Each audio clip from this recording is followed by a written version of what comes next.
네, 여러분 안녕하세요. 나독입니다. 오늘은 이제 가슴 통증의 종류 5번째 시간입니다. 그래서 흉벽에서 생기는 가슴 통증의 종류에 대해서 알아보도록 하겠습니다.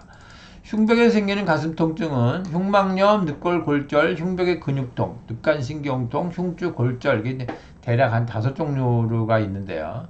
흉부의 구조를 잠깐 보고 가겠습니다. 가슴의 가운데는 이제 심장이 있고 폐가 있고 그 다음에 이제 그걸 싸고 있는 게 흉벽인데 안에서도 밖으로 보면 여기 보면 이제 그 근육이 있고 걷어내면 이제 갈비뼈가 있고 또 근육이 있고 이렇게 되어 있는데 안에서부터 밖으로 보면 이제 흉막 근육, 갈비뼈 근육, 피하, 피부 이렇게 되어 있죠. 이제 복잡하니까 단면을 보면 이쪽에 오른쪽으로 이제 앉는 쪽 이쪽이 이제 폐고요. 폐를 둘러싸고 있는 이 막이 흉막입니다. 그래서 장축 흉막이고 흉막강이 있고 벽축 흉막이 있고 그 다음에 근육이 있고 아래 위에 이제 갈비뼈가 있고 밖에 근막이 있고 그 다음에 이제 또 근육이 몇 층으로 있고 그 다음에 피하, 피부 이렇게 순서대로 되어 있습니다. 이 순서를 이제 머릿속에 넣으시고요. 안에 있는 흉막염부터 말씀을 드리도록 하겠습니다. 흉막염은 이제 폐를 둘러싸고 있는 막에 대한 염증인데 이건 폐에서 생기는 가슴 통증의 종류에서 말씀을 드렸어요. 그런데 이 흉막이라는 것이 폐하고 흉벽하고 사이에 있는 거라서 여기서도 한번 다시 짚고 가는 거고요.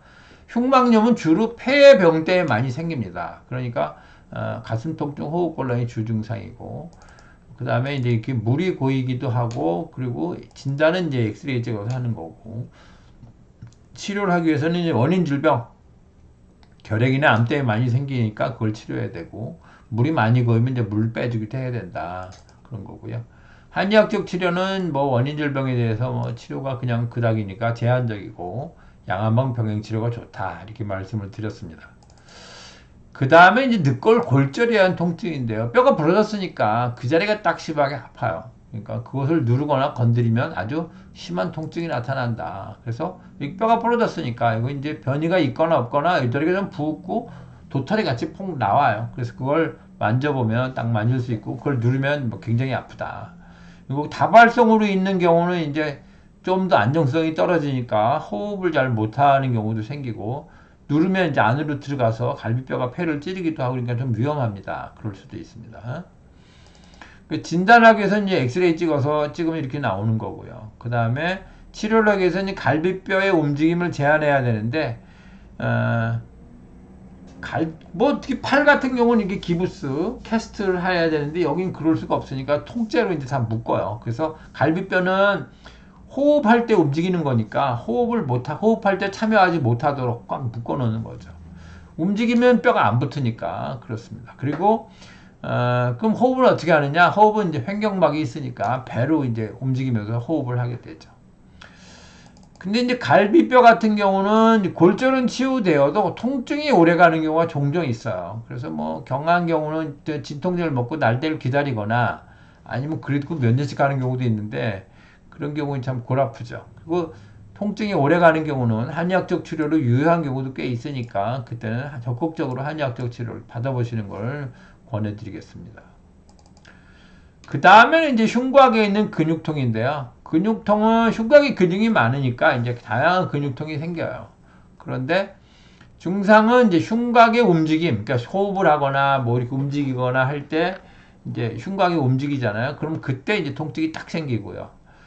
그러니까 일정한 자세가 있어요. 그래서 그렇고 그 다음에 그 자리를 누르거나 두드리거나 타격을 주면 아프죠. 굉장히 아프고 근데 이제 두드리면서 아픈 거는 흉막의 염증도 그런데 양상이 좀 다르죠.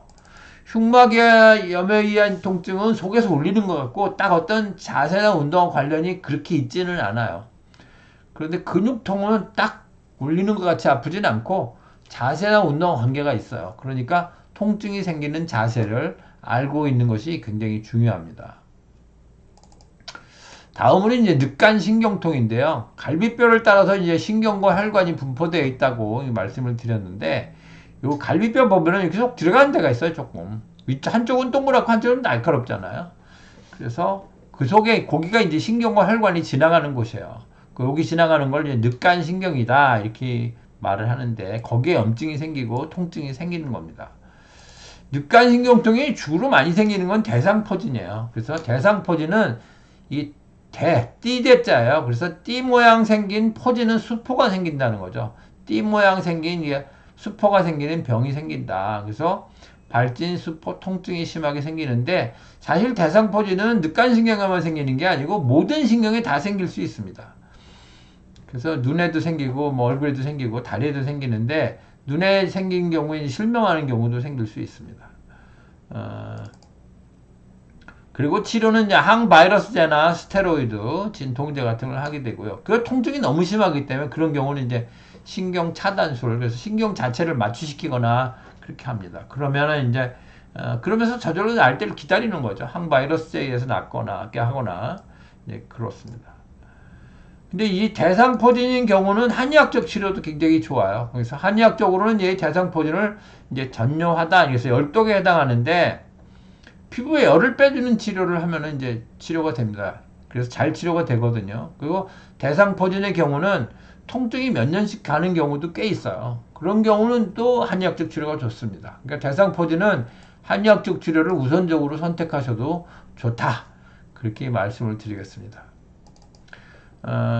늑간신경통은 대상포진 말고도 뭐 골절에 의하거나 가슴 부위, 수술 부위에 생기거나 그런 것도 생기고 뭐 퇴행성으로 생기기도 여러 가지 생기는데 잘 원인을 알 수 없는 늑간신경통도 있어요.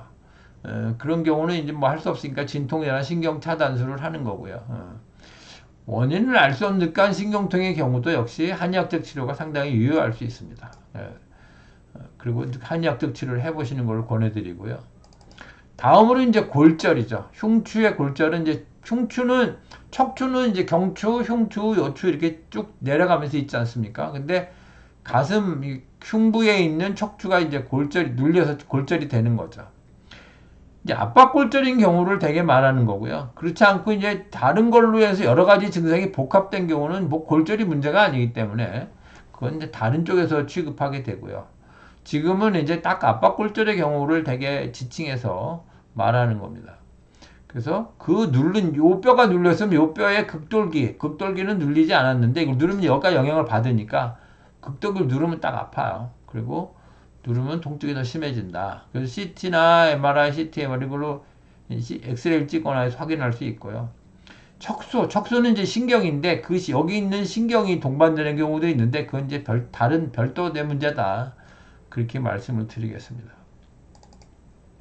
다른 문제가 없으면 이제 치료를 위해서 눕혀놓고 그래서 통증을 관리하는데 이제 연로하신 분들인 경우에는 누워있는 자체가 문제가 될 수 있습니다. 그래서 의사들이 이제 좀 빨리 일어나시게 하려고 노력을 합니다만 근데 다른 문제들이 많이 있을 수 있다. 그리고 이제 그 골절의 형태나 여러 가지 다른 증상에 따라서 뭐 주체 성형술이라는 걸 하기도 하고 수술을 하기도 한다. 이렇게 말씀드리겠습니다. 골절은 뭐 한의학적 치료가 있을 게 없어요. 찌그러진 거라서 그렇습니다.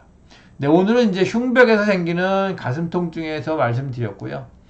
다음 시간에는 이제 모든 검사를 했고 근데 아무 문제도 없고 뭔지 알 수 없는 그런 종류의 가슴 통증에 대해서 말씀드리도록 하겠습니다. 오늘은 여기까지 하겠습니다. 감사합니다.